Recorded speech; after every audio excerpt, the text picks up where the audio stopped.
Hey everyone, and welcome. Today, we're diving deep into Sun Tzu's art of war to tackle a puzzle that has shaped history for literally thousands of years. It's a question that every underdog, every startup, every leader has to ask themselves. I mean, how does it happen? How does the smaller force take down the bigger one? How does the outmatched team win against the champion? Sun Tzu has an answer for us, but it's probably not what you're thinking. It's got nothing to do with bigger armies or fancier weapons. Nope, it's about something way, way more powerful. So how do you beat impossible odds? Well, according to Sun Tzu, it all starts with understanding his ultimate weapon. And this isn't some side note. It's the very first, the most critical thing he talks about when he's planning a victory. He calls this weapon the Tao. Now, in this context, we're not talking about a physical road or path. Think of it as a spiritual and political path. It's about getting to this state of just perfect alignment, where the people and their leader are on the exact same page, fighting for the exact same reason. When you have the Tao, your unity is unshakable. And listen to how Sun Tzu himself puts it.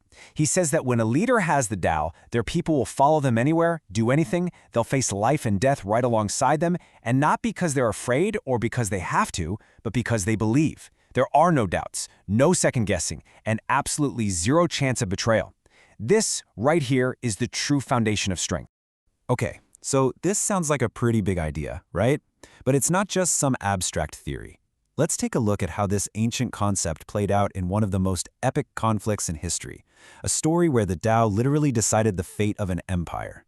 So picture this. We're going way back to the end of the Qin dynasty in China. The whole empire has basically shattered, and out of the chaos, two massive powers rise up to fight for total control. This was the Chu-Han contention, and it was a war that would create the next great Chinese dynasty. In one corner, you've got Shang Yu. They call him the hegemon king. This guy is a legendary warrior, an absolute terror on the battlefield, who commands the biggest and baddest armies. And in the other corner, you have Liu Bang. He's been shoved into some remote, forgotten corner of the empire. His forces are weaker, and let's be honest, everyone thinks he's a total long shot. On paper, this looks like a total blowout. But then, a new player enters the game, a guy named Han Xin. He's this brilliant strategist who actually used to work for Shang Yu, and he sees something nobody else does, a hidden fatal weakness in the all-powerful hegemon, and a secret strength in the underdog, Liu Bang. This guy holds the key to flipping the whole war on its head. So Liu Bang is desperate, right? He basically promotes Han Xin all the way to Grand Marshal and says, all right, genius, how do we do the impossible? And what Han Xin says next is just one of the most amazing strategic breakdowns in all of military history. And this is where it gets so good. Han Xin doesn't start with maps or troop counts. He starts with a simple question to his new boss. He asks Liu Bang, when it comes to courage, kindness, and strength, how do you stack up against Shang Yu? And Liu Bang, after thinking for a second, is brutally honest. He just says, I'm not his equal. He knows he's the underdog, and that is exactly what Han Xin was waiting to hear. And that's the opening Han Xin needed. He explains that Shang Yu's strength is what he calls a common man's courage. Yeah, he's personally brave, he can scream and scare 1,000 soldiers, but he's terrible at actually using other talented generals. And his kindness? Han Xin calls it a woman's kindness, meaning it's petty. Sure, he'll share his lunch with you, but when it comes time to hand out real rewards for real service, like titles and land, he just can't do it. But Liu Bang? He knows how to empower people. He delegates. He's generous. While Shang Yu rules with fear, Liu Bang is building support with fairness. But Han Xin doesn't stop there. He then starts picking apart exactly how these character flaws led to massive strategic blunders. Shang Yu's power, he basically argued, looked impressive, but it was incredibly fragile. He lays out 4 huge mistakes. First, Shang Yu gave up the most strategic, defendable part of the country for a weaker capital city. Bad move. Second, he went back on his promises to the other lords and just appointed his own buddies as kings, which, made everyone else furious. Third, he exiled his own emperor. Just a terrible look, showing he had no loyalty. And finally, the nail in the coffin. His armies just massacred and destroyed everywhere they went. The people hated him for it. And look, these weren't just random mistakes.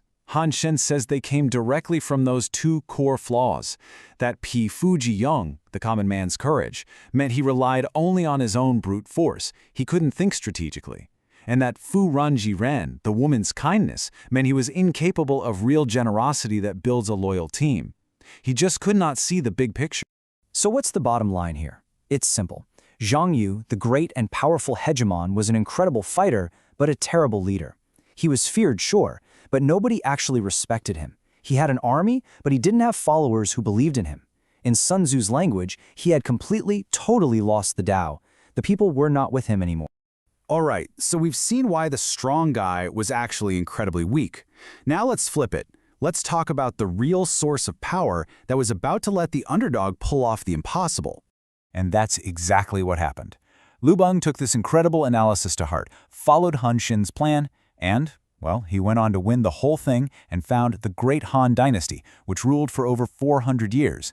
The story gives us this powerful, timeless lesson. Real, lasting victory doesn't come from just being the strongest. It comes from unity. It comes from winning the hearts and minds of your people, from creating the Tao.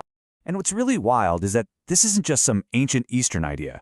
Fast forward almost 2,000 years, and the legendary Western military thinker Karl von Clausewitz says basically the exact same thing in his masterpiece, On War. He called them spiritual elements, things like morale, will, belief, and he said they were among the most important things in a conflict. He saw this with his own eyes, fighting against Napoleon's armies. The French soldiers were citizens, right? They were fighting for the ideals of their revolution, and they had this spirit, this fire, that the old professional armies just couldn't compete with. You could say they had their own version of the Tao, and for a long time, it made them almost unbeatable. East-West, ancient-modern, the principle is the same.